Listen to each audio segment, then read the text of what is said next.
Pete Crow-Armstrong will not be breaking camp with the opening day roster. He will be in the minor leagues at AAA Iowa. Not too surprising. I think the writing was on the wall the moment Cody Bellinger was signed. Although you could argue would have been a battle between either first baseman Michael Busch or Pete Crow-Armstrong would be sent down, as Bellinger can fulfill both the first base and center field roles. It became pretty clear that PCA was going to be the one set down because every time we've seen him, he's failed essentially. I mean, that is a tiny sample size that is unfair to put upon the 21-year-old.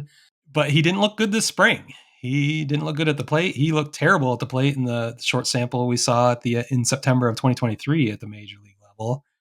I don't even think I think he was 0 for 14, which again, you don't want to judge too much, but he's also touted as being, the best outfield prospect in years.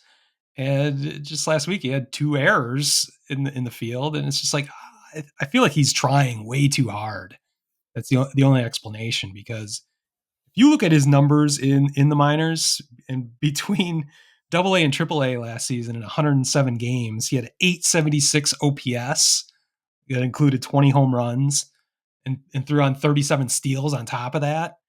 And he is a tremendous fielder when you see the highlights. He's got the instincts, but something has happened to him when he's either at Wrigley Field or at Major League spring training camp, where I think he's getting way too hyped or just overwhelmed at this point, which is fine. He's only 21 years old. He does not need to be there, and that's why it was a solid signing for the Cubs to get Cody Bellinger back, because now they don't have to rely on a 21-year-old that may not be ready. So it's frustrating because we've heard his name for so long and we get impatient. All fans do and podcasters do. So it'd be great if he was flourishing already this spring and ready to break camp with the opening day roster, but it hasn't happened. I mean, what has happened is he showed up with blue hair, which was hilarious.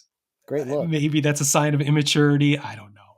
It's just fucking blue hair. Who cares? Kind of but Javi he kind of made it. Baez-ish. Well, yeah, but Javi Baez had established himself at that point. With the goofy hair and stuff. We knew who Javi Baez was, although we maybe he needs to dye his hair at this point to change things up with the Tigers. But I don't want to just say he's immature. The blue hair is not that big a deal, but he's kind of a goofy looking dude. If you've seen pictures of him, he's a ginger all through and through. So dyeing his hair blue, maybe trying to distract from that. I don't know. Give him time. It's Cubs aren't reeling from that just because of the Bellinger presence, so I'm not too worried. But just I'm really curious to see how he builds on his minor league career that we've seen. 876 OPS is rather impressive when you consider how young he is, and he was doing that at Double A and Triple A last year. I think he's going to rake again. We haven't seen anything that shows anything that he won't be able to do that at the minor league level. It's just, when can he put it all together when he actually gets called up? Can he compartmentalize? Can he calm himself? Whatever the issues are, we need to see a little more out of him when he gets on the big stage.